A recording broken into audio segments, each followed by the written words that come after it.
Oh, okay, it's going. We're on. It worked. Yay. The magic worked. Awesome. Okay, so I don't know when this is actually gonna kick off on YouTube, but we might be live already. Okay. Not Hi, quite. everyone. If so. It says still waiting. Oh, There might be a... We're on. It worked. Okay, yeah, we are on now. So there's a slight lag. Hello, welcome to everyone joining us here on RetireJapan TV. And it's very exciting because we have our first guest. So finally, yeah, we got the first person we wanted. And yeah, Daniel, do you want to introduce LaShawn for us? Yes. Well, hello, LaShawn. Hello. So we haven't really chatted on Twitter, but I've been sort of secretly following you. I'm very interested to see your journey because I'm from a tech background as well. And I really like how you've transitioned to a software developer position. Before that, though, if I've got my facts right, so you used to be a teacher in Japan in Yokohama, hence your username, the Yokohama Life. You're not in Yokohama anymore, but you became a mum here in Japan a few years ago. Congratulations. Thank you very much. At that time, with a little baby, you left your English teaching position to try and get a full-time non-teaching job here. And so you actually started from scratch, training in software development, teaching yourself online, or maybe an online course, but basically sort of self-motivated. You completed that, and then it sounds like you tried very hard to get a position, and eventually you got employed at a tech startup, which is, I think, based in the US, but many people remote working in Tokyo. And that's where you are now. Is that kind of correct? Yeah, that's pretty much the gist of it. And in addition to your work, you also on the side, and so people might know you from this actually, you launched a website called finderdoc.jp during the bad times when people were really struggling to get vaccinations, especially without a voucher, and trying to find doctors who could do, or who had space to do vaccinations, and so much information in Japanese, but you like set up your own project with loads of information, like a directory in English for non-Japanese people living in Japan. Is that right? Oh, we actually set it up in 27 different languages. So oh, 27. Oh, I beg your pardon. Wow. Yeah. And we got volunteers from all around the world to help with the translations. Wow. And that was all open source, from what I was aware. And consequently, it got a lot of attention. It got in Japan Japan Times, Mainichi newspaper, and probably put a lot of strain on your working commitments, I guess. It did. It was a very exciting and very hectic time. There was a lot of demand for information. So balancing that and my full-time job and still taking care of my toddler in the evenings meant I got very little sleep, and it was worth it though. Yeah. So I guess it's an amazing project. Sorry. So it's still there, but I guess it's sort of not as needed anymore. So actually, something we're launching the next version of the app at the end of February. So instead of just focusing on vaccinations, you can search for a multilingual doctor that speaks your target language in any field. So for example, if you need a dermatologist that speaks French, you'll be able to search for one and see like where they're located at. Wow, that sounds actually really useful, because so many people struggle with accessing medical care in their language here. Yeah, and even people who have lived in Japan for many years and might be perfectly fluent speaking Japanese, they might still feel more comfortable talking about medically related things in their native language. So, wow, do you have a timeline for that? Yeah, so we are preparing to launch at the end of February. It's going to be our MVP. So it won't have all of the bells and whistles, but basically you'll be able to search doctors by their specialty. In the beginning, it'll just be English and Japanese, but once we get some users coming in, get some feedback from people about what works, what doesn't work, what features they like added, then we're going to add more languages to the platform. Wow. Is that going to be nationwide as well? Yes, it will be. Awesome. Yeah.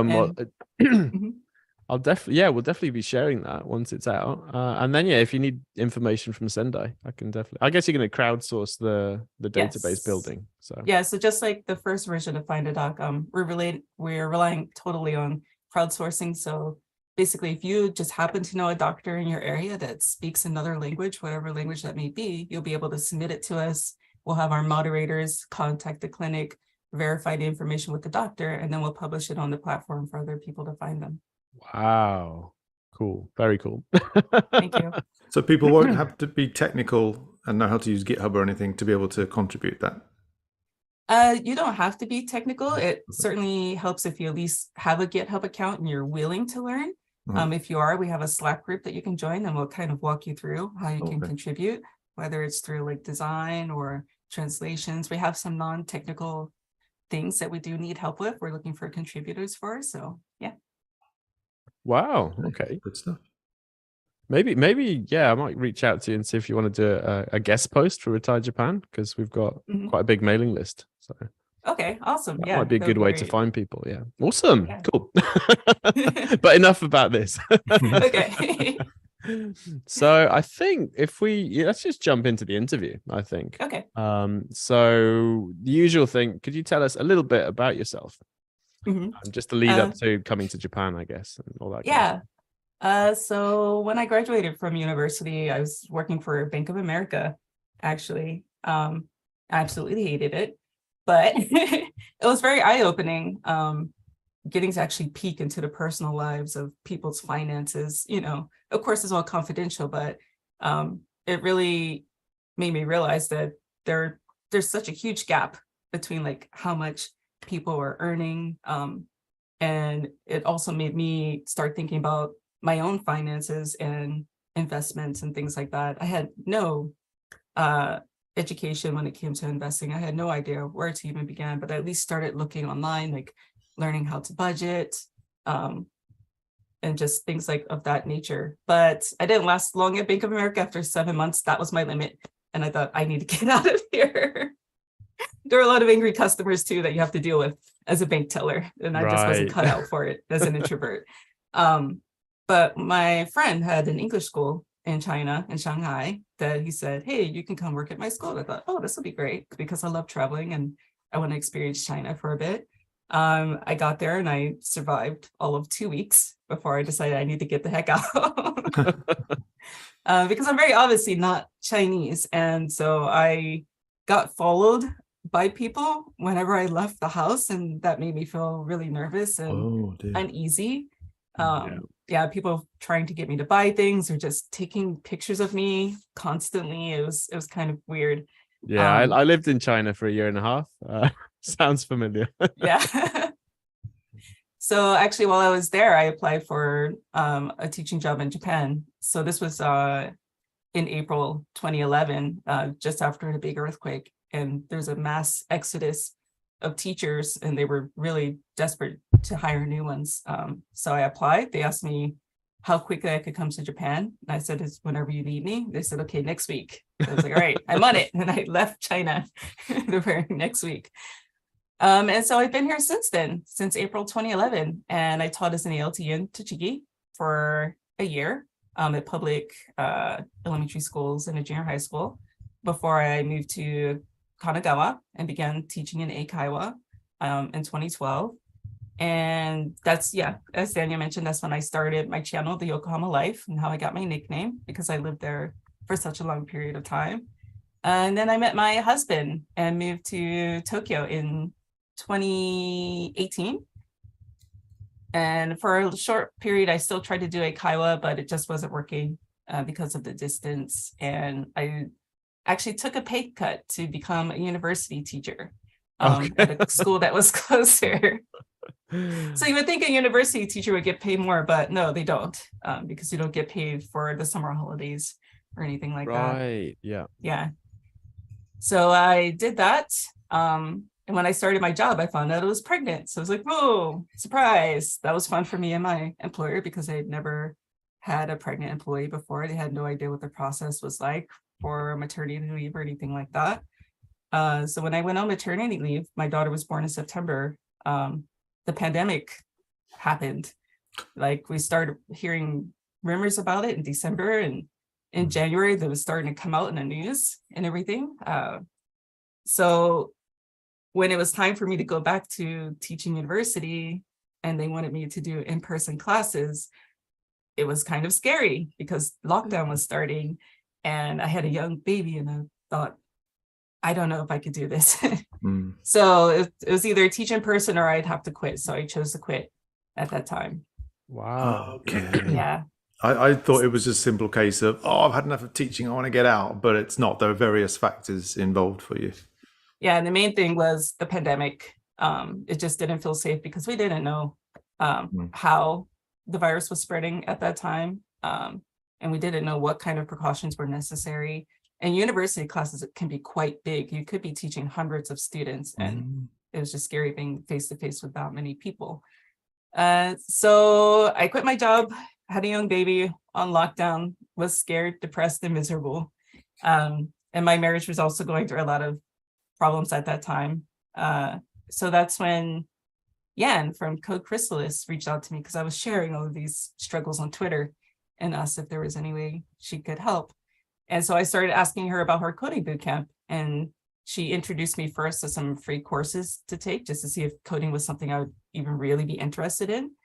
And I kind of just flew through those courses. And then she invited me to do their online foundations light course, which they had never done before.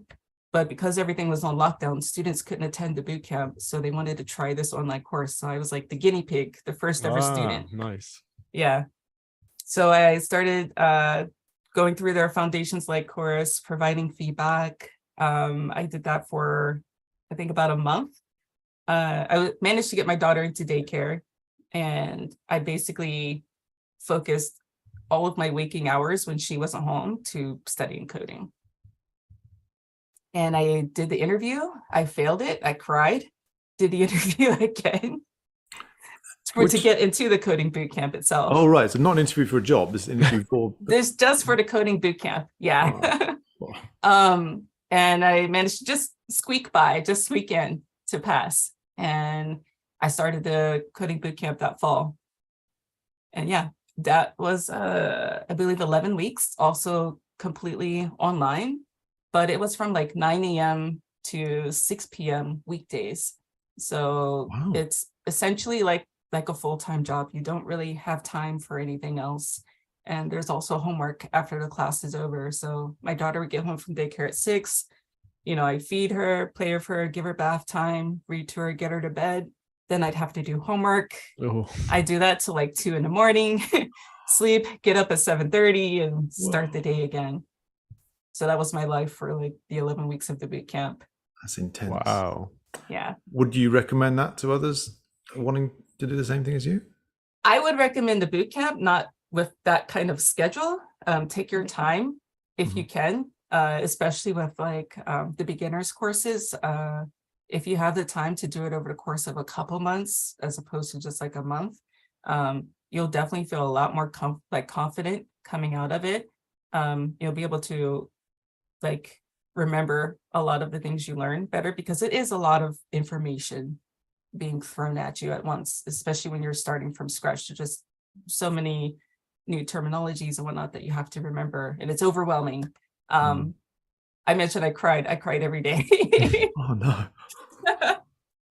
I can't imagine. I can laugh now, but but I did that to myself because I was determined, to get through it as quickly as I could, so I could make the career change. So I graduated in January of 2021.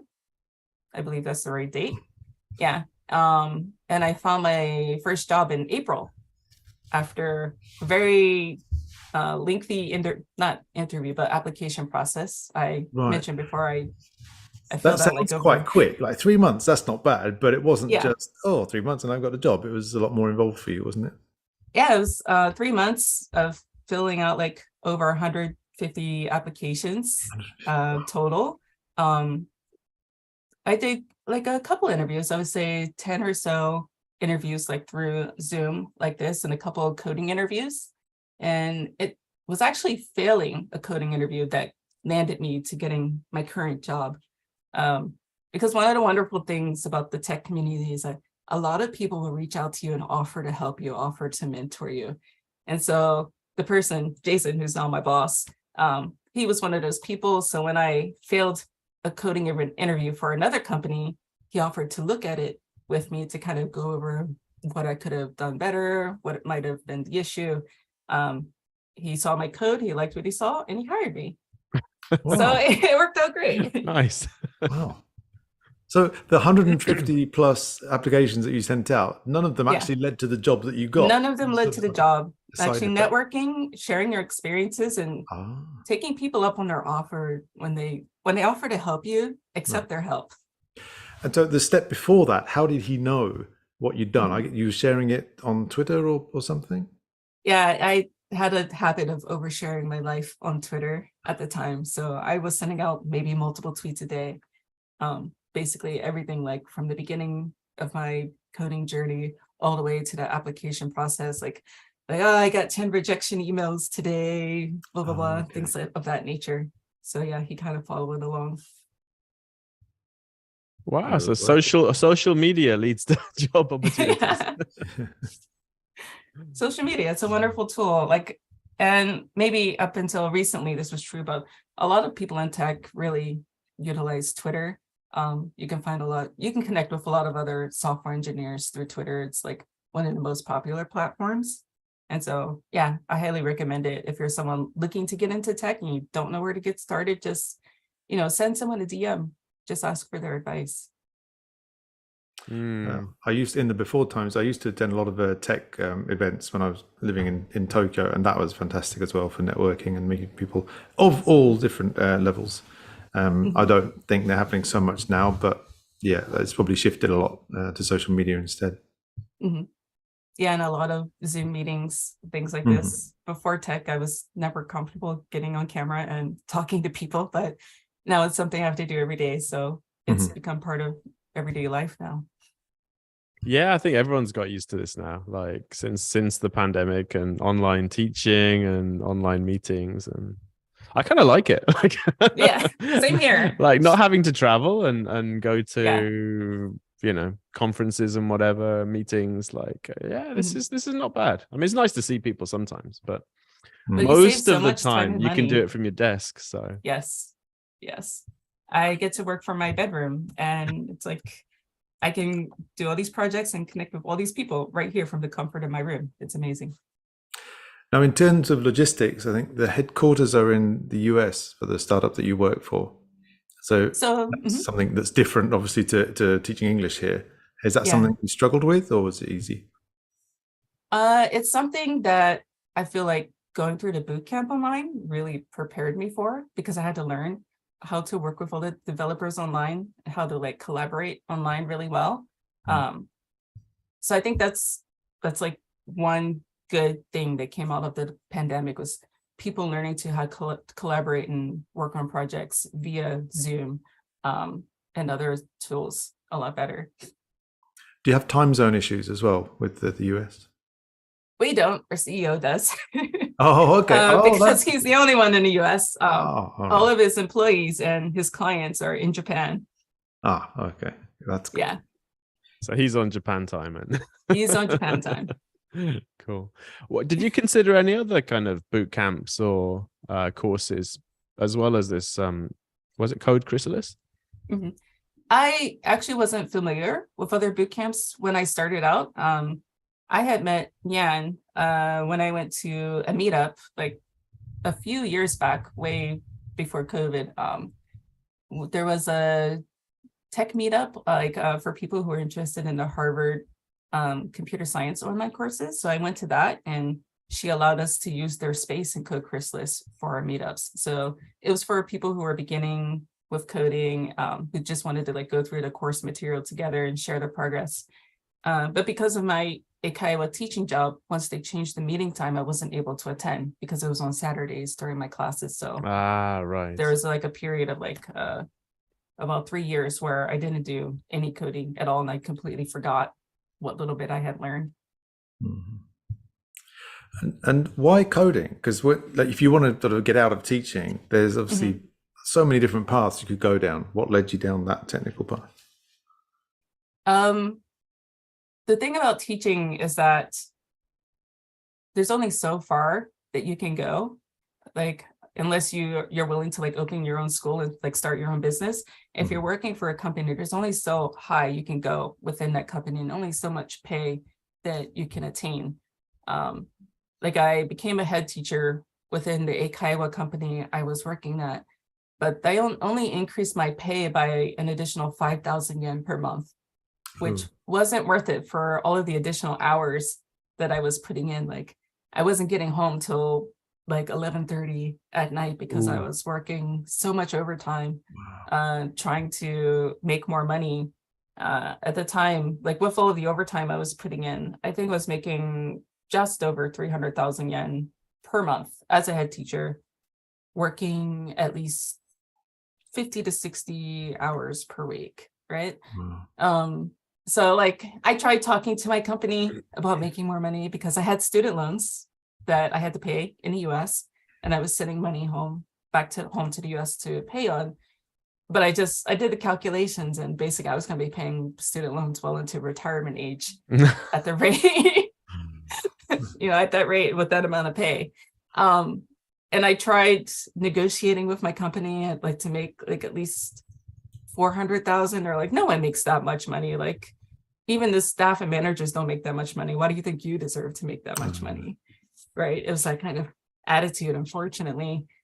So I did temporarily take the pay cut for teaching at a university, mainly because, there was a bit more free time. It was closer to my home. I didn't have to commute as far, so I could dedicate more time to myself per day. But really, I didn't think I could do tech. Like there was never any thought in my mind that I would be able to switch from English teaching to tech, because there were so many people throughout the years that kept telling me, well, if you come to Japan, English teaching is all you're going to be able to do unless you have N1 Japanese. And so I totally kind of believed it after hearing it for so long.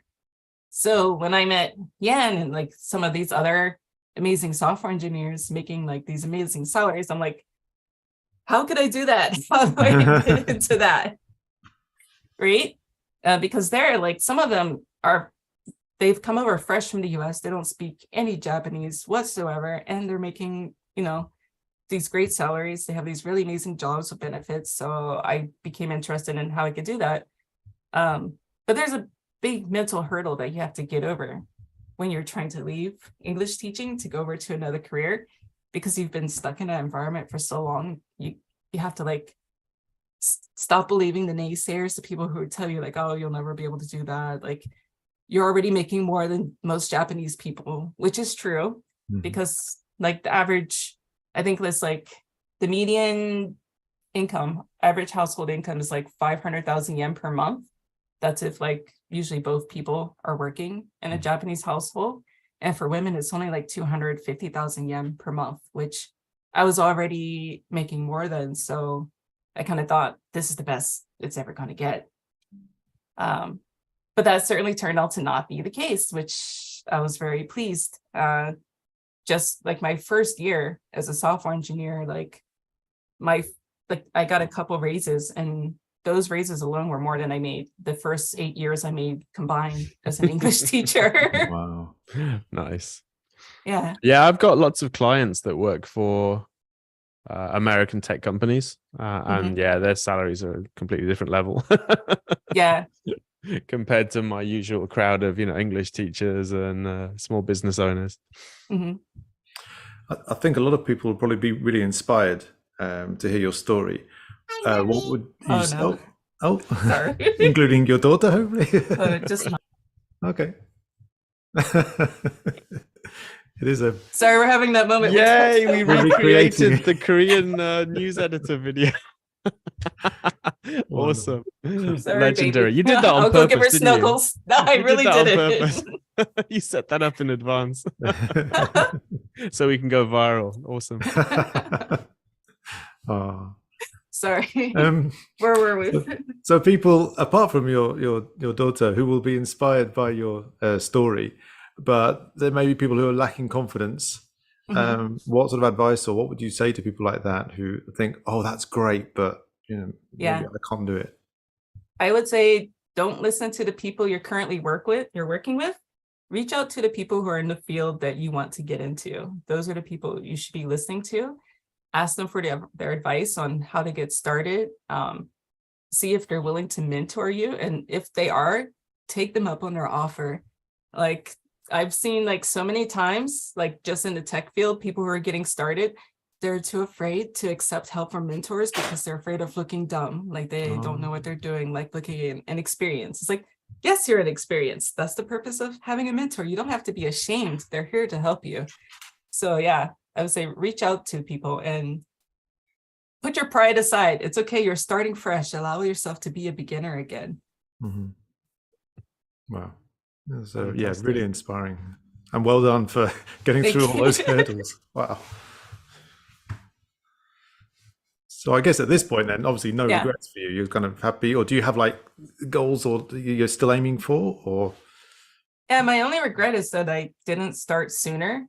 I think financially we'd be in a much better position had I made the switch a lot sooner. But yeah, my goals are right now just continuing to learn because the industry that I'm in, things are always changing. You always have to study, always improve. If my company survives, great. I'd love to continue working for them because the benefits are amazing. My employer treats everyone like really well. So it's a great company to work for, especially compared to what I've been through at Eikaiwa. It's like night and day. But yeah, I just want to continue growing as a software developer. Awesome. So what would you recommend people look at first if they're thinking about this? Looking at tech or just career changes? Yeah, looking at moving to tech, softwares, that kind of thing. So I always recommend the first thing Jan recommended to me, which are the free courses at Code Academy that you can do. They have JavaScript courses, which is a really great language to begin with because it can be used like in so many different tech stacks. So I would say just try Code Academy, work through the free JavaScript courses, see if you enjoy it. And then if you do, consider going into a bootcamp either online or in person. Awesome. Yeah, we'll link to those in the description. Awesome. But yeah, so JavaScript, what other languages have you learned or found useful? Yeah, so the bootcamp heavily focused on JavaScript, React, and Vue. I actually used JavaScript and Vue when I built Find a Doc. So it's very useful and it's enough to get your foot in the door, especially as a front-end engineer. But at my job, we use Elixir, which is not very common. And most of the software devs that start with our company don't have any experience with Elixir at all. So they're also starting from scratch with learning that. So that's been really fun. I also do Flutter and Dart for mobile app development. Dart is a little similar to JavaScript, but it's more type-based. So it has a small learning curve there. But yeah, just online courses I think are great. They're enough to get into the industry. Cool. Or at least figure out if it's for you, I guess. Yeah. I'm sure there's a lot of people that try this and think, no way. Some people prefer the in-person classes, which I understand because they like being able to talk to the person sitting next to them, look at their screen and, have discussions that way. I totally understand. I get distracted easily, so it's better if I can just shut the outside world out and just focus on my work. So that's what works for me. Awesome. Some people might hear all the languages you just mentioned and think, oh no, I have to learn all these things. It's such a huge hurdle. But I think we're in agreement that if you start off with JavaScript, that's all you need initially. And from that, you've got a good foundation to then branch out into other directions. So basically, don't worry about all those other things just yet. Is that? Yeah. Do you agree with that? Yeah, I would say just JavaScript, HTML, CSS, that'll get you really far in terms of getting started. You can at least start out as a front-end engineer. Awesome. Well, we promised we'd only keep you for 30 minutes. Okay. But I think we do have one final question, I think. Yeah. basically to bring it back to kind of personal finance and living in Japan and stuff, like what can you tell us something that costs less than 10,000 yen that you think is amazing and has changed your life a bit, maybe? Oh man. Yeah, so this is kind of hard. And it's not related to personal finance directly, but I think one of the best investments you can make is in anything that improves your quality of sleep. So the best investment I made was when I was sleeping on a futon, getting one of those big memory foam mattresses to go under it. Like I started sleeping significantly better, not only because of the support, but also because of the installation it provided. I wasn't as cold at night either. So I found I was able to work a lot better. I was focusing much more. And when I sleep better, I'm better with my money.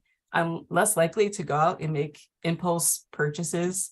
I'm able to like control my spending habits a lot better. So yeah, whether it's like, you know, extra padding for your futon or a better pillow or something, like getting better sleep will improve like many aspects of your life. Awesome. Yeah, I completely agree. I've got a really nice pillow at home. Like, Yeah. if I go anywhere else, I can't sleep because I haven't got my pillows. Wow, that's really good. Well, we haven't answered a lot of the personal finance questions. So if you want to is there something in particular you wanted to sort of talk about that? There was something we briefly brought up before the stream started, and that was about like budgeting, right? Yes, you have a couple of on your YouTube channel, a couple of like walkthroughs really of how you do budgeting, which I found really sort of sensible and simple to follow. Probably not easy to follow, but simple. Yeah, it has a learning curve to it as well. It's a process that you kind of have to learn and adapt to your own situation. So I did start out with like books like from Dave Ramsey, learning about like the debt snowball method and the debt avalanche method. I tried to like incorporate those into my budgeting and like paying off my student loans. He also had like the cash envelope system. So I tried learning how to stuff cash envelopes, but that was a bit hard with all the yen I was carrying around. But it was really helpful because it taught me how to, one, set up an emergency savings, and to, make sure that was filled first. Like I believe Dave Ramsey only recommended like $1,000.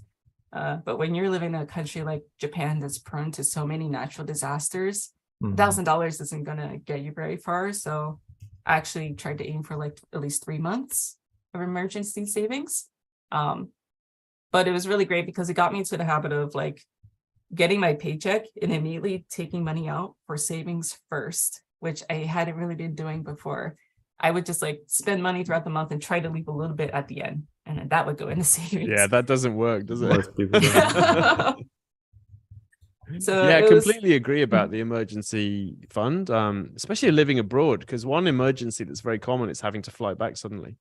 Exactly. And that plane ticket's probably going to cost more than $1,000. So.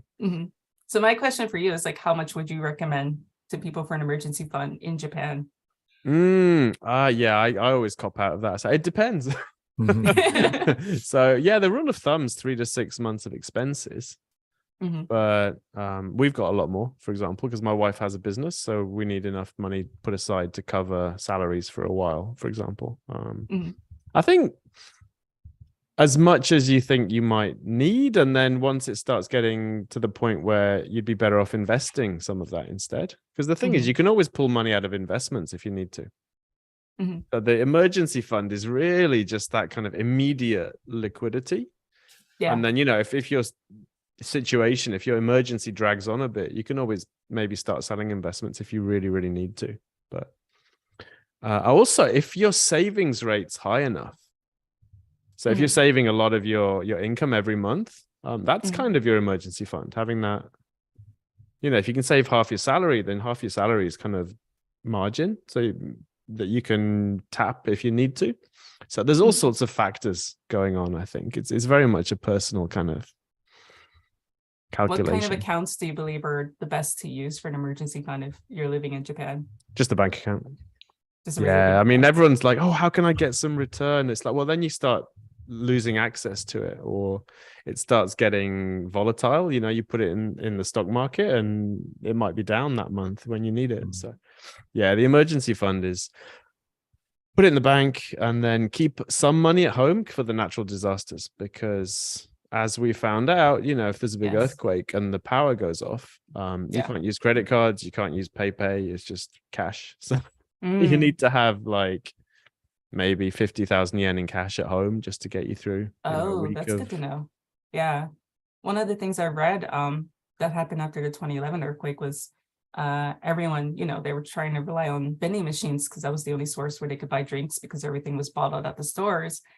But they only had these large coins and the machines were just spitting them out because they didn't have any change left. So I watch a lot of Japanese budgeters and they say to keep an emergency case, I don't know if I can show mine, of just like small coins that you can use in the vending machine in case of another earthquake. That is very clever. Yeah, definitely. I have a change jar somewhere. Yeah. One nice thing after 311 though was a lot of the vending machine companies just turned them off, so they were free. So really? So you didn't have to pay for them. Yeah, you could just get but so of course they didn't press last the button very and long. get a exactly. drink. Okay, exactly.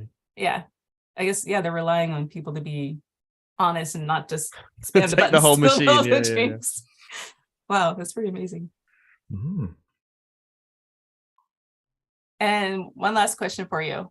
So I know you talk a lot about investments, and as an American, it's kind of hard figuring out what's okay to do investment-wise in Japan and whatnot. So right now I'm just kind of playing it safe and sticking to American investments. How do you go about sending money home? What have you found is the best method and costs you the least amount in terms of fees, transfer fees, and exchange rate fees? Okay. Well, I love Wise. Used to be TransferWise. Now they're Wise.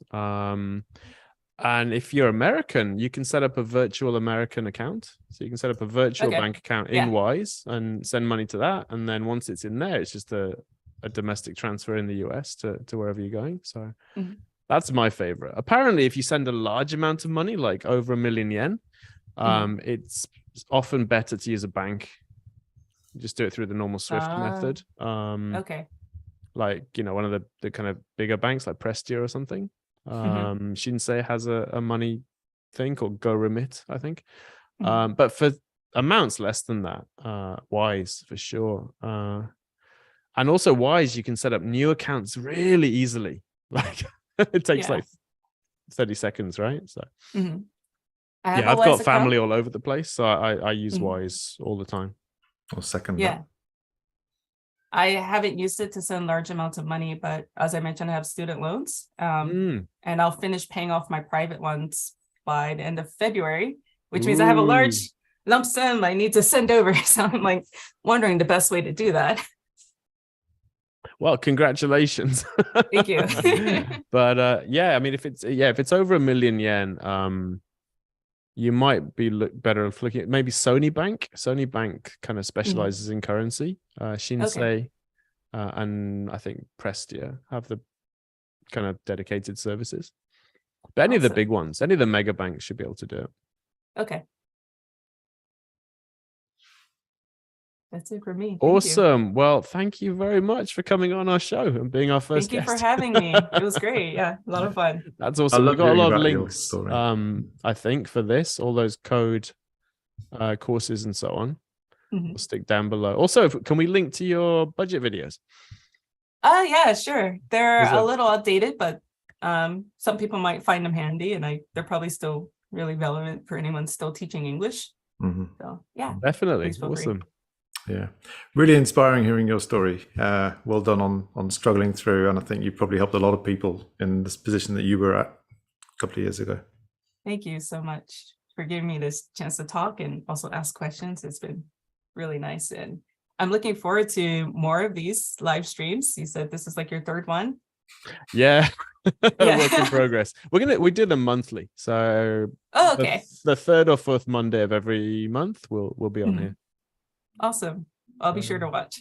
Cool. All right. Thank you so much. Please apologize to your daughter for us. I'll go give her snuggles right now. Yeah. All right. Brilliant. Thank you. All right. Thanks, LaShawn. Thank Take you. care. Bye. Wow, that was fantastic. Well done doing most of the work in that interview. What a story. Yeah. Yeah. As I say, really inspiring that she just, well, maybe it's not like advice to everyone, like just grit your teeth and push through and like sleep 4 hours a day or whatever. But Is that normal to she had that learn to drive. code in 11 weeks? That's very fast. I mean, I think, Yeah. you're learning as long as you code, really. I mean, I'm still learning a decade or two later, but to become must have- employable in 3 months. it's very impressive. Yeah, she must have worked very hard. I think probably a mixture of talent, hard work, but also self-motivation must have been very high for her. Yeah, that whole closing off the world thing. I'm not very good at that, but I'm very impressed. Yes, yeah. With a daughter as well at the same time. Yeah. I know. I couldn't imagine that. Yeah. Fantastic. But it is an option. So, there does seem to be a path to get into that kind of work if you want to. Yes. If you feel like you're in a dead end kind of position work-wise in Japan and you want to stay in Japan, this seems to be a fairly decent option if you have the aptitude for it, I'm guessing. I'm guessing I wouldn't. Anything I've tried to do with machines, they just break. They just don't work. So I guess a lot of the rules apply to different professions, though. I feel like her idea, what she said about speak to the people doing the thing you want to do. It's kind of like the advice for when you go to when you're in a job, dress for the position that you want rather than the position you've got. I think it's like a similar version of that. Yeah. Well, I mean, just assuming that people will help you as well is a good way to go about things, to have that kind of positive mindset. Yes, and if they don't, maybe it's not the right profession. Yeah, definitely. No, that was fantastic. So yes, thank you, LaShawn. All right, so we were going to talk about resolutions, weren't we? Oh yes. So New Year's resolutions. Did you make any? Informally, yeah, kind of. It's basically to lose a bit of weight, because I have my Kengo Shindan, the annual health checkup coming up, and my BMI is generally okay, but they insist on measuring my waist, and as much as I like breathe in, she keeps like waiting until I breathe out, and then measures me. No, don't do that. And I'm like bit bigger than last year, so I'm really going to try hard. I took up kind of hiking last year, gradually sort of got into hiking. Yeah, you climbed Mount Fuji. I did, yeah. It's very impressive. I'd have to be careful because I could talk about that forever. But even just local hikes, for an hour or two, it's been really enjoyable. And one thing I did the other day, I went into town with my son on the bus, and I wore my walking boots because I decided to walk home. And it was really nice. I, didn't need to worry about what time to get the bus coming back. I could listen to the podcast on the earphones or whatever, and I felt great and healthy when I got home. Nice. So that's what I'm going to try and do a bit more. Okay. Yeah, I like doing one-way walks. Like, I don't like coming back. So taking the bus or train somewhere and then walking back is fun. Or the other way, you can walk to the train station and take the train back. Yeah, and it's it's incorporating something healthy within what you would be doing anyway, kind of thing. It might take a little bit longer, but it's not like a big, like set aside half of your day to go out on a hike or something, kind of thing. Yeah, totally. Yeah, it's funny. I got randomly selected on my flights. I went to Kyushu this weekend, right? Oh, yes. I got randomly selected both ways for a pat down. That's unlucky. Yeah, I wonder why. That's so lucky. But the second one, I was coming back and I had a hoodie. And the pockets are on the front, right? Right.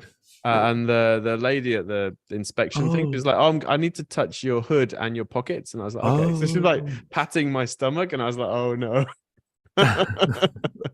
Need to do something about that. Shouldn't have eaten that ramen. Yeah. Oh yeah. Absolutely. So, resolution for you then? You have something?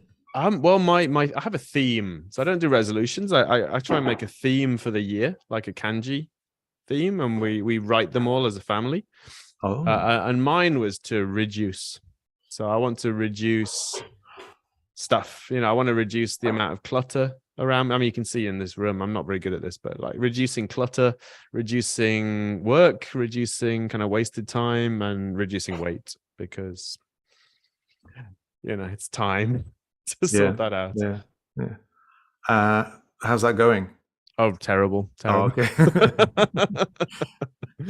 But it's only January. We've got the rest of the year to make up for it. So So you said you write a kanji. What kanji then is that? It was like show. I've forgotten the reading for when it's a standalone verb. We can put a link in the description. Yeah. But it's basically reduce. It's like the whole musho, the ministry kind of kanji. Oh, right. Yeah, got it. I'm just going to put it in the chat here. Sure. Kanji. I'm pretty sure that's the one. Okay. Oh, right. That's a really good idea. So rather than a strict rule or something, you kind of give yourself a concept or a theme. Yeah, and then I've got a whole bunch of metrics that I track, but it's not a binary thing. It's not, I succeeded, or it's kind of like, and you kind of look at it every month and you're like, I need to put a bit more effort into that. Right. It's a bit like an annual report if I were at a company. Mm-hmm. So I have my plan for the year, and then at the end of the year I do a review where I kind of grade it. Right. And it's fun if you're doing it to yourself. I think it's not fun if someone's doing it to you, but as a tool for kind of self development, it's really good, I find. Been doing it for 9 years now. My annual plan, annual review kind of bookend.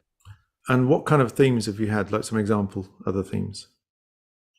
Themes like carrying on with stuff, and they're all quite deep, like getting deeper into things. Right. Like family connections is one of them. I want to spend more time with the family. It's always picking one kind of kanji, and then we draw it. And my father-in-law gives me advice because I'm terrible at calligraphy. So. Oh, wow. I like that concept. Yeah, more like a sort of mental attitude rather than a concrete, I'm going to do this kind of thing. Yeah, it's just thinking about the year and like, what do I want to focus on, and what kanji represents that. So it's kind of, and then we put them up in the living room, like the whole family's one. Oh. Wow. Yeah, it's kind of fun. I recommend it. New Year's Day, we all get out the calligraphy brushes and have a few goes. Wow. So we can catch up later in the year and see how you yes. Definitely. All right, let's go on to news, maybe. Oh, yes. So news stories, we have 1, 2, 3. They're all about Tokyo. We have 3 stories about Tokyo and 2 stories not about Tokyo. Yes. So we'll maybe, to avoid boring people who are not in Tokyo, you'll skip over them quickly. But Tokyo is kind of, I don't know, I was confused. Do they want people to stay in Tokyo, or do they want people to move out of Tokyo? I think I think that moving people out is not a Tokyo thing. It's a national thing, maybe. Oh, right. So we've got 2 entities, the Japanese government and then Tokyo government.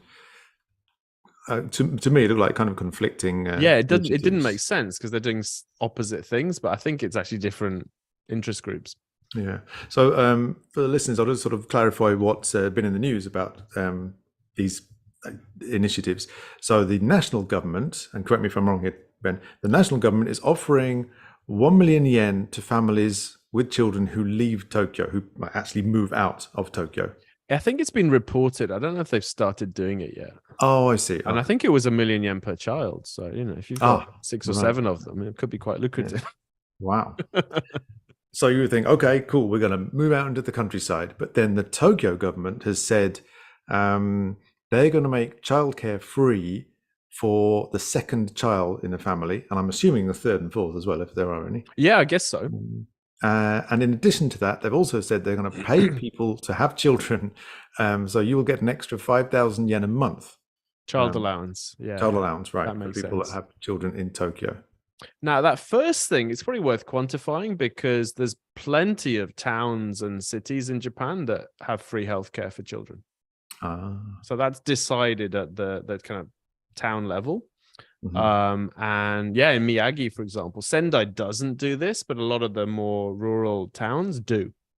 Right. So, and they also have, special programs for children and subsidies and that kind of thing.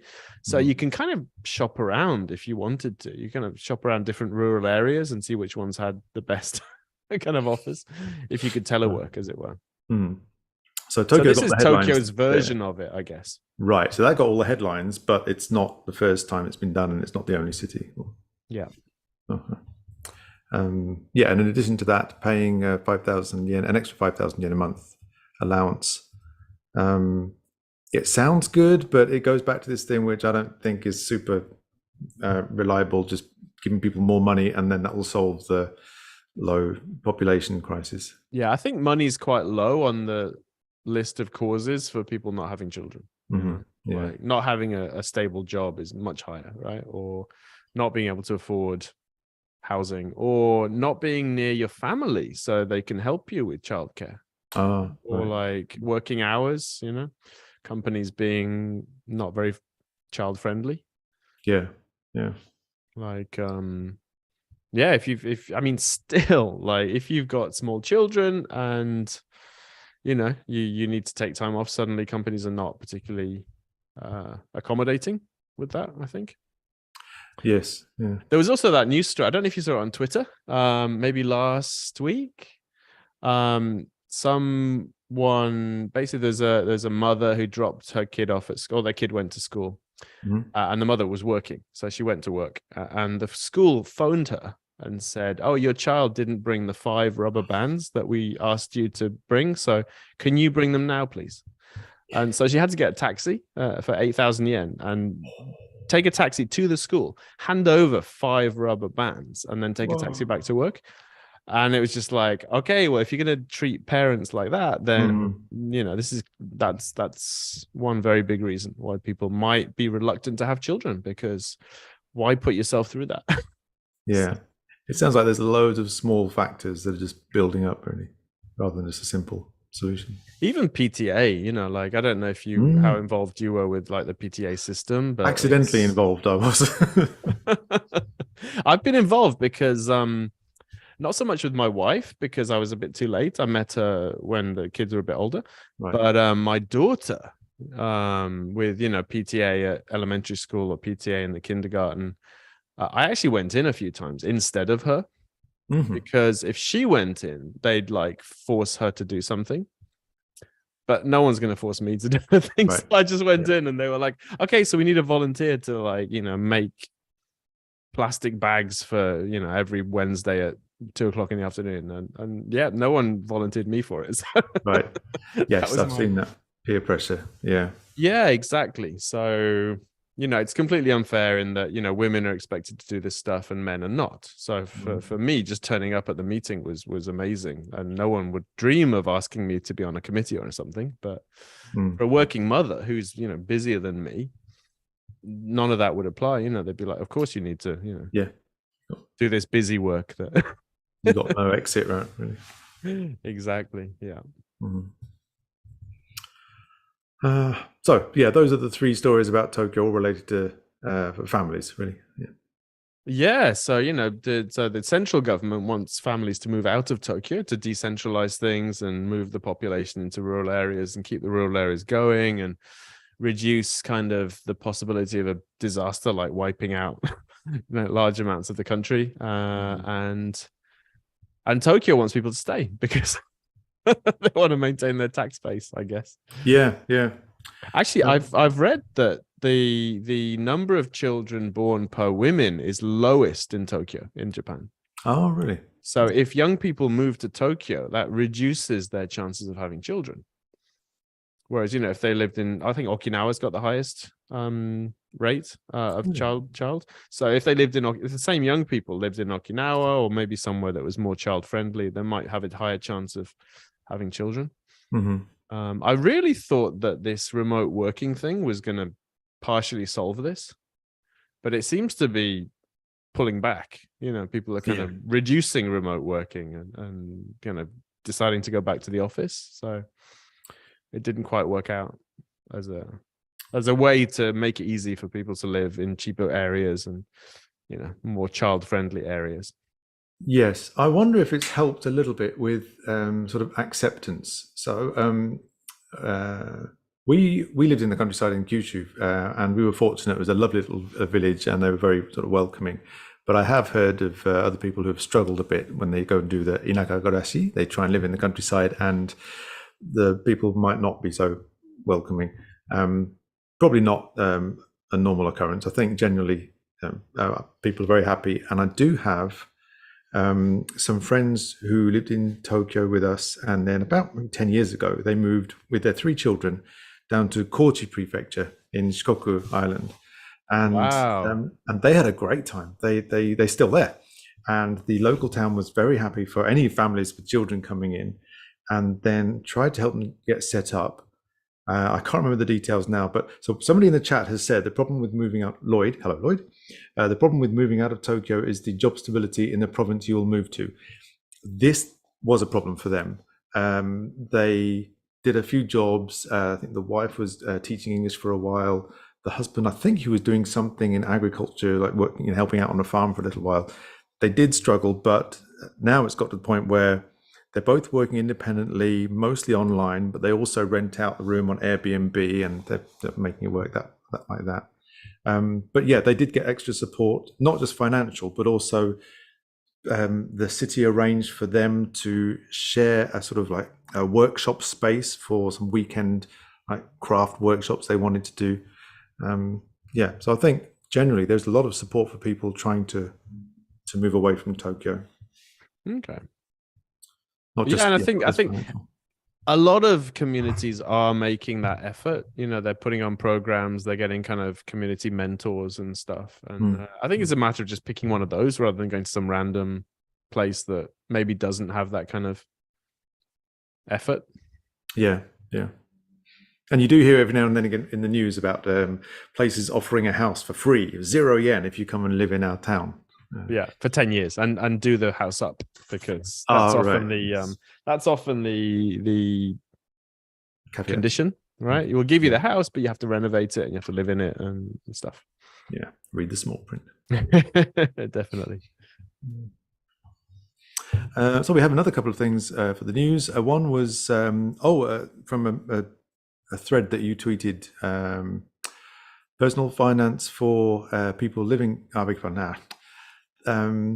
It was based on a TV segment that you watched about the lack of children and the aging population, and it concentrated on people working into old age way beyond the regular retirement age. Yeah, it was basically one of these. Very happy doing it. Everybody should do that. Is that right, Ben?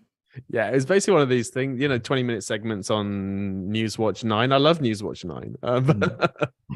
But it was 20 minutes of like, Mrs. Yamada is 87 and she works in a shop, and all the other shop assistants love her because she's like a mother to them, and she enjoys going in every day. And I was like, okay, that's nice. Mm-hmm. It's nice that Mrs. Yamada is having this meaningful, work experience.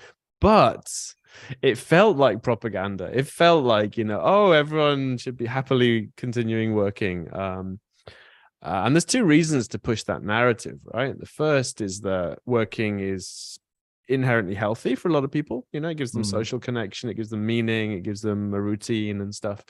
But the other one is financial, because, Nenkin itself is not particularly luxurious. I mean, it might give you a bare bones kind of baseline to live on, but if you're not working for a big company, if you don't have that retirement bonus and savings and investments, then you've got a pretty bleak old age ahead of you. And I think lots of people are waking up to that. Oh, you think that is the people are getting more aware of that? Because I think there was a danger that this so much of the aging population was just heading for disaster, really. But you think people are really starting to change their attitudes about that? I don't know, because I had a coaching client recently, a Japanese person, and she was 59, and a very basically someone in the local area. So she came in for, and the first thing I said to her was, "What's your pension projection like?" You know, and she didn't know. So I said, "Okay, can you go and dig out your annual statement?" Mm-hmm. And she brought it to the next session, and she was like, "Oh my God, I had no idea," because it was, you know, I thought I'd be getting much more than this. Yeah. You know, and she's going to start receiving that in 6 years' time. So it's not like, you know. So I think there's probably millions and millions of people in that situation who kind of assume that Nenkin's fine because it was fine for their parents or whatever, and they haven't really looked into it too deeply. Yeah. So, like the government released that report a few years back saying married couples need kind of 20 million yen in cash to supplement their Nenkin in order to have a middle class lifestyle. And people freaked out to the extent that the government withdrew the report and apologized for making it. So yeah, I think people are going to be working longer. And the government's trying to push employers to allow that because retirement ages are set by the companies now. And it used to be 60, and the government said, no, we want to make it 65 at least. And they'll probably push that back a bit more. But yeah, I mean, my personal view on this is that it's much better to choose to work than have to work. And, you know, if we make sure that we put money aside and invest and, you know, sort out our finances before we get to retirement, then we do have that choice in retirement of either, you know, choosing to work or choosing to not to work. You know, whereas if you're on, you know, starvation level finances, you don't have a choice, and that's kind of unpleasant, you know. One problem I did find was, okay, it's a long time now, but when I was back in Kyushu and I was looking for a job, when I was switching jobs, I was okay, but I was surprised at how many jobs had a relatively low upper age limit. It's like, we only want people below 50 or something. And like, wow, that really seems low to me. And I don't know if I guess it must be legal here, but I think in some countries it's probably illegal age discrimination. And that's not going to work either if you've got people who need to work beyond their retirement. I don't know if that's changing. I think it's changing because of the reducing workquarce. Right. And the workforce is getting smaller and smaller, and companies are like, well, you know, we need bodies now. Like, quite recently, I've seen all sorts of restaurants closing because they don't have staff. They couldn't find enough staff, or, you know, they couldn't keep it open the whole time. We had that whole thing with the konbinis a couple of years ago, where basically to get a franchise to open a konbini, you have to follow their rules, and one of their rules is it has to be open 24/7. And for a lot of places, that was like, that's not possible, you know, unless the owner is in there 24/7, you know, because they can't get staff. Right. Yeah. So, but if you're not open 24/7, you're breaking the terms of your contract, and they'll take it away from you. Yeah. So that's why they're all playing with like self checkouts and stuff now, and like shelf stocking robots and all that kind of thing. So yeah, and bringing in more and more people from outside Japan as well. Well, I suppose that was put on hold during the pandemic. But yeah, it's not. I don't know. That seems to have. I don't know, because they're scrutinizing the intern program finally, because that was disgraceful. But they haven't replaced it with, you know, like a working visa, like for working people. Like they're still messing around with this, like, yeah, we'll make these special visas for elite people, and, you know, then we'll issue 5 of them a year because elite people probably don't want to come to Japan. Yeah. You know, they're going to go to the US or somewhere where they can make a lot more money and that kind of thing. So Japan needs that laborer class, but they're not creating a path for people to come in. So yeah, exactly. Yeah. And we'll see if they do. I don't know. Maybe they'll manage to automate everything instead, but we'll see, I guess. Yeah.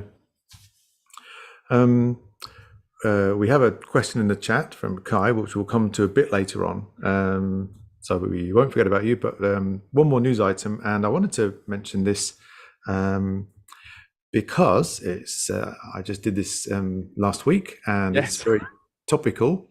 The government has another travel campaign currently running. So there was, after the pandemic, there was Go To Travel, which people are probably familiar with. And then they stopped that because coronavirus cases started rising again. Then they introduced the same thing again, really, but it's not called Go To Travel anymore. It's called Ryoko Sien, so travel support. And they did that last year, towards the end of the year, until December. They paused it over Christmas or over the New Year break, and they've just restarted it.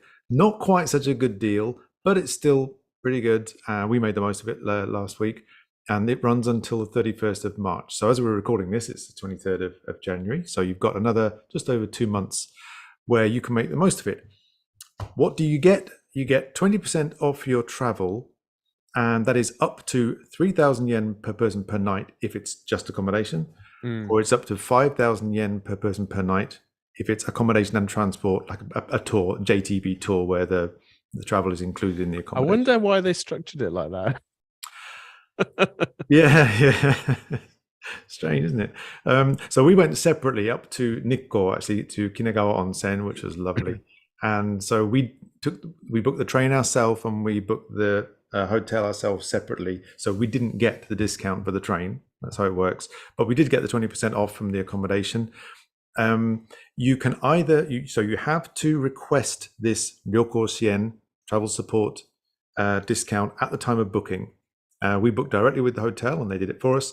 You can also go through one of the many travel sites like Rakuten Travel, Yahoo Travel, Rurubu, Jalan, I think. And you have to have had 3 vaccinations and be able to provide proof of that when you check in. So we had the printout of our sort of the app's really good. Oh, I haven't tried that actually. It is. If you have a My Number plastic card, Yeah. you can get the vaccination app, and then it's on your smartphone. When we took a trip in December last year, my wife actually asked the hotel after we checked in, and they gave us the thing. So it's great.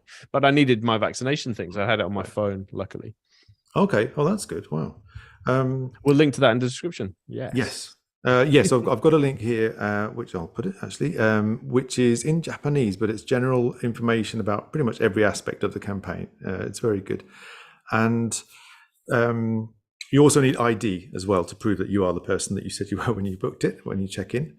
You can, and that's also to prove you're a resident, because it's the thing is not available to non-residents. Aha, that's good to know. I didn't know that. Thank you. So if you don't live in Japan, you can't get these benefits. And if your party members are not in Japan, they can't get the benefits, right? So if you go traveling with your family from overseas, only you probably qualify. Okay. All right. A couple of things to be aware of. So you might have had a very kind person at the hotel there, but generally you can't use it retroactively after you've already booked. But there is no limit on the number of times you could use a campaign. So we could go for another holiday next week and get another 20% off. In addition to that discount, you also get vouchers, which you can spend locally. So we were in Tochigi Prefecture. We had Tochigi Prefecture vouchers to the value of 2,000 yen per person per night if you're there on a weekday. If you're there a weekend or a holiday, it's only 1,000 yen. But you can use What was the duration for those? It was it was just for the time that we were there, actually. So we were there for 2 nights, so 3 days, and so it was only for those 3 days until midnight on that 3rd day. Yeah, we found those quite annoying, the vouchers, because like a lot of shops don't take them, and you've only got that 3 days to use them, so you end up kind of just wasting them on something just to get rid of them, in my experience.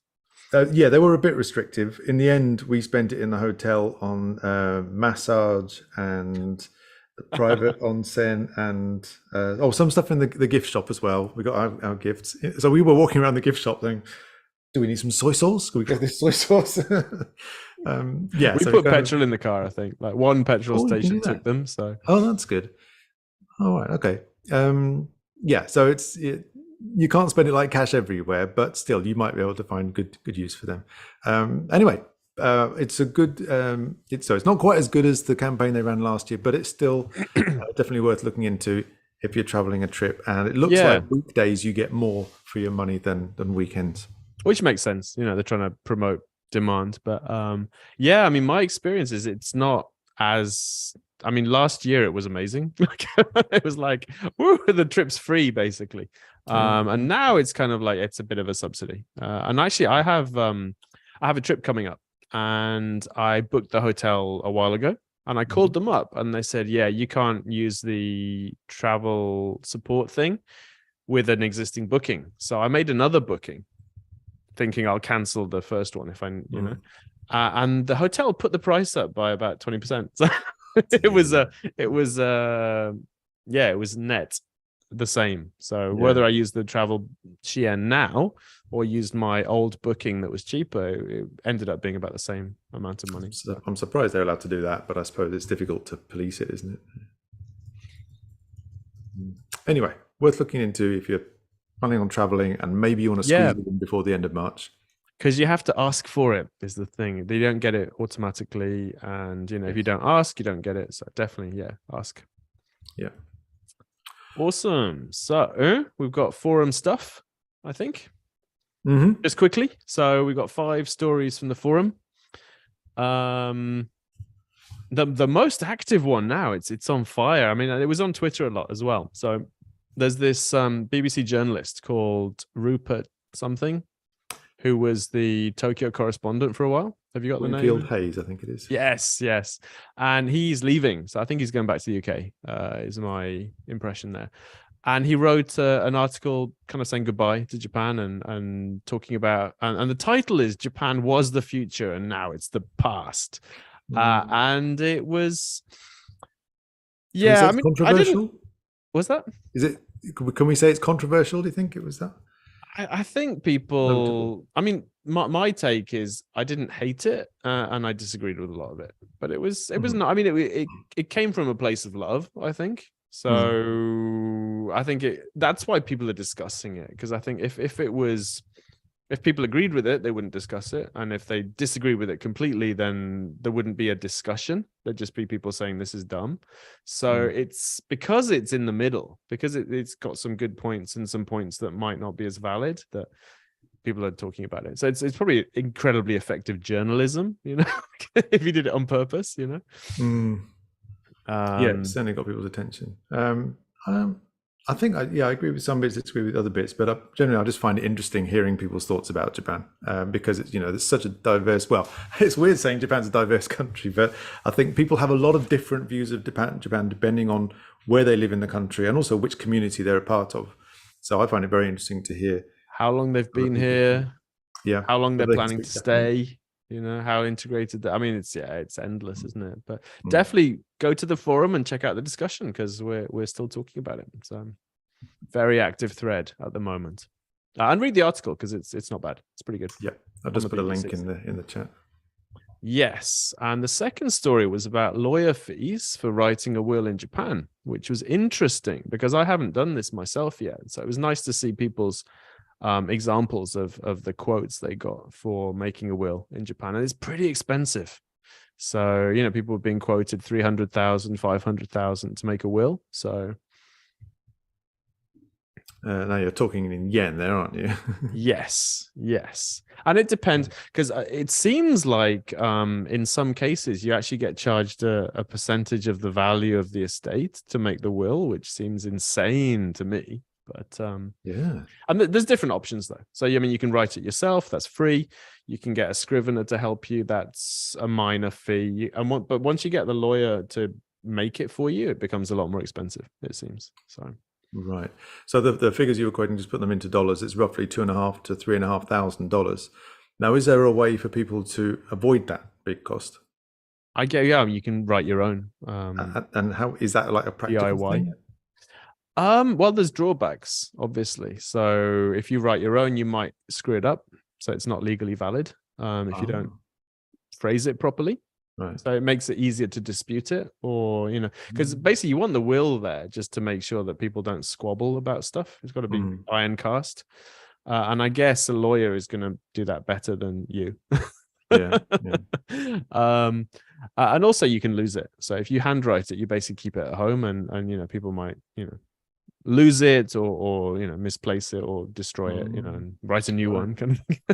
Yeah. So, but it's an interesting thread, very interesting thread. And I just realized actually, because I've been talking a lot about inheritances recently on the blog and on YouTube and stuff, but I just realized that my estate, basically, I don't have any family. So, in Japanese law, it kind of defaults to your parents or your siblings. And so I don't have parents or siblings now. So my wife is my only legal heir. Yeah. So should we die at the same time, right now, with no will, all my assets would go to the Japanese government. Really? What about her children? Well, they're not legally connected to me because they're my stepkids and I haven't legally adopted them. Right.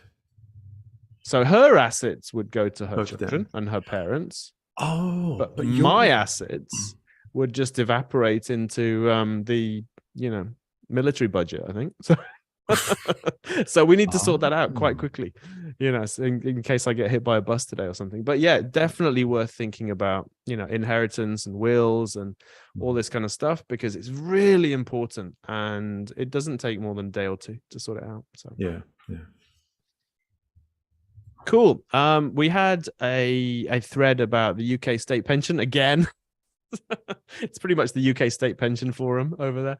And basically direct debits. So unfortunately, direct debits to pay your state pension seem to be incredibly unreliable. Even from a UK bank? From the government side. So HMRC cancelled my direct debit twice now. And the first time their excuse was that I sent them a lump sum and they didn't know what to do with the lump sum, so they stopped the direct debit. And the second time, there's no reason. They just stopped it. Wow. So a lot of people have basically given up and said, right, I'm just going to pay it once a year by check or by bank transfer. Not bother with the direct debits. And it's a good thread. So if you're paying state pension or thinking about it, go and check that out. There was a thread recently about investing in real estate via a kind of club, where they aggregate individual investors.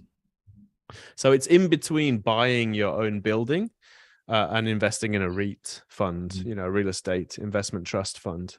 So it's so there's a middleman that brings together several individual investors and they buy the building together. But the fees seemed really high. So I didn't really see much point in doing that. But there's a good thread, good discussion about it if you're interested.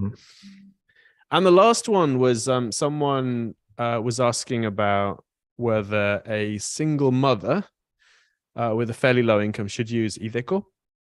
Right. And there was a thread with advice on that, but it turned out that she wasn't paying Nenkin, so she had an exemption from paying Nenkin due to low income. Right. And if you're not paying full Nenkin, you're not eligible for iDeCo. So, but she can use NISA. So that was the thing. So use NISA, do your investing in there. I think it's the same for students as well, isn't it? If you're exempt, if you're a student who's paying Nenkin, you can use iDeCo. But if you're using the student exemption, then no, you can't. Indeed. Awesome. And I think that's the end of our scheduled content. So we've got some questions, maybe? Yes, we have. Yeah, 2 or 3. So first of all, Kai from a bit earlier. Thank you, Kai. How realistic is it to aim for FIRE in Japan? And just to recap, FIRE stands for Financially Independent, Retire Early. So how realistic is it to aim for that in Japan? Yeah, it's a good question. It's really popular now. So there's all sorts of YouTube channels and blogs and even TV shows. There was a TV show recently where they interviewed some FIRE people who were not the best examples, in my opinion. There was one guy who saved up 9 million yen. He was 23 and he fired. But he was like eating grass out of the park and stuff because he couldn't afford to do anything. So yeah, some strange ideas there. But yeah, I mean, just putting it into dollars, that's about $70,000. So he saved $70,000, which is good. But then at 23, he gave up working forever. Okay. He broke up with his girlfriend because he couldn't afford to have a girlfriend. Oh, interesting strategy. Yeah, maybe don't copy him. Yeah. So, but I think obviously it depends on your income, your lifestyle, whether you're going to, you do barista fire where you're working on the side in retirement. Sorry, barista fire. Is it Yeah, so barista fire is where you have enough income for your investments to live on if you do some kind of low level, non-stressful job, like, working in Starbucks for 10 hours a week or something. Right. So that's barista fire. And then there's coast fire, where you save up enough money to make a kind of investment egg. Mm-hmm. And then that will grow into enough money to live on eventually. And now you don't need to save and invest anymore. So your investments are kind of chugging along, and then you can switch careers or take a low paid job and just fund your life expenses kind of thing. Mm-hmm. All sorts of variations. I think fire is reasonable depending on the gap between your income and your lifestyle. So, if you're working for Amazon and you're making 15 million yen a year and you're living on 3 million yen a year, then you could fire in 3 or 4 years, right? But that's an extreme case. Not many people do that. Right. If you've got that kind of salary, you'll tend to like have a nice house and get a car, and your lifestyle creep will make that more difficult. So basically, it is possible in Japan, just as with anywhere, as long as you have expenses much less than your income. Yes, and you build up enough. Like we did it in 15 years. 15. Mm-hmm. On 2 salaries, but 2 reasonably middle-class salaries. My maximum salary last year was just over 7 million yen. So, that's not bad, but it's very much not a high salary. So yeah, but you also did. I know you worked but you worked in terms of working out where you could reduce spending and not necessarily live cheaply, but not spend money on stuff that other people might spend money on. For example, you got rid of your car. Which I don't have a car. Go to that. We live in a very cheap mansion, so that really helped. And my wife works and still works, so kind of one of those people that lives off their wife's labor. Okay, so that was from Kai. Thank you. After that, we had Lloyd, who says, "Okay, I'm going to read what he's put here. He or she. I have securities investments abroad, which I plan to reserve for retirement, but I don't know if it can be repatriated back to Japan later on. I heard it might be considered global income, which will be subject to tax. Is taxation applicable for this?" So basically, is taxation applicable? I don't think he means on the income from the investment, but if he brings that investment over to Japan. Yeah, okay. There's a few things to unpack here.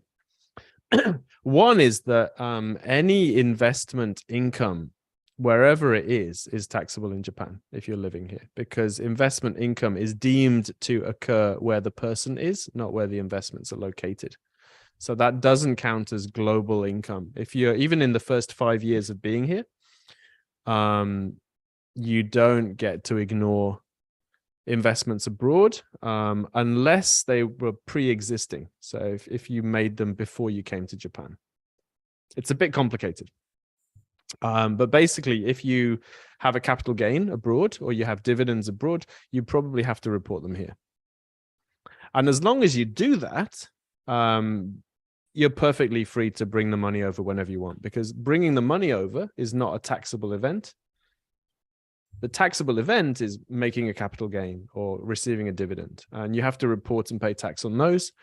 But other than that, say you sold your investments, you made a capital gain, you paid tax on the capital gain. If you then brought the cash over to Japan, that's not taxable. And other than the bank saying, "What's this money?" and you going, "It's my money that I'm bringing over," that's the only thing that's going to happen. Mm-hmm. So, but be careful, because just because the investments are abroad doesn't mean that they're not taxable in Japan, basically. And the other thing to be aware of is the overseas asset reporting requirement, which is if you're in Japan for, I think this is after 5 years, if you have assets overseas that are worth more than 50 million yen in total, and this is stocks, real estate, vehicles, jewelry, anything, you have to inform the tax office of the existence of these assets. So you have to make a list, basically, and just give them a list, say, "I have this stuff And that's not, you won't get taxed on it, but they want to know about it. And this is clearly designed to stop wealthy Japanese people squirreling stuff away abroad. It's not designed to affect foreigners particularly, but we do fall under the same law. So, right, that limit, 50 million yen. That's roughly $400,000 US dollars. Yeah, it's 350-ish maybe. Yeah, depending. So yeah, not that big because of obviously the yen's getting weaker and that limit hasn't changed. So right. more and more people are going to be falling under this, basically. Okay. I hope that helped, Lloyd. Thank you. I don't know if it helped, but hopefully you're better informed now. No one wants to hear that, they have to do a tax return now. Yeah. Next, then, Kai has another question about what we were just talking about, actually, when you were talking about your sorting out your inheritance. So he's picking up on that. Even when you are married, under the law, your assets and your wife's assets are separate. These seem to think that's what you meant. That's true. Is that what you meant? And could you please elaborate on that? Yeah, so Japan doesn't really have a concept of joint ownership. So everything's owned by a person, and the thing is owned by the person whose name is on the account or the property deed and so on. So gift tax, for example, happens between couples. So if you give your wife money to invest, that's over the gift tax limit of 1.1 million yen, she should declare that to the tax office and pay tax on the gift that you gave her. So this is kind of weird for many people because a lot of countries treat married assets as communal, but Japan does not. That's why we can't have joint bank accounts here, because that's not really possible. So the money either belongs to one person or it belongs to the other person. You can't have an account with the money mixed together, basically. So yeah, if you get divorced, though, you're generally entitled to half the other person's stuff. So I see. Okay, that's how they deal with that. Yeah. Yeah, a year or two ago, I started doing that, giving money to my wife, so she's got her own sort of escape route, basically, if she wants it. And I didn't even cross my mind that there might be a gift tax, and unfortunately, I sort of noticed it. And just I don't want to have all that hassle, so just make sure I'm giving her within that. Stay under that limit. Yeah, don't have to worry about it. Although you are allowed a bit of leeway with living expenses, I think. A lot of leeway. A lot of leeway. Do you remember Prime Minister Hatoyama? Yes. From back in the day. Excessive. His mummy was giving him 20 million yen a month in living expenses. And that wasn't a gift. That wasn't, gift tax didn't apply because it was living expenses. So. What, they actually got away with it? Oh, yeah. It was a scandal because people were like, what the hell? But if your lawyers are good enough, apparently. Right. Yeah, there we go. Yeah. Okay. So Lloyd and Kai both said thank you in the chat. You're very welcome. Awesome. That's all the questions that we have there. Fantastic. So we just have to say when we're coming back again, which is February the 20th. Another Monday. 20th. These will always be on a Monday. Monday evening, 8 o'clock. Yep. Japan with time. A mystery guest. we haven't figured out who the mystery guest mystery is. To us as well. We'll have totally. Good. Right, that's all we have for today then. All right. For our audience. Thank you very much. See you at the next one. Have a good evening. Yep. All right.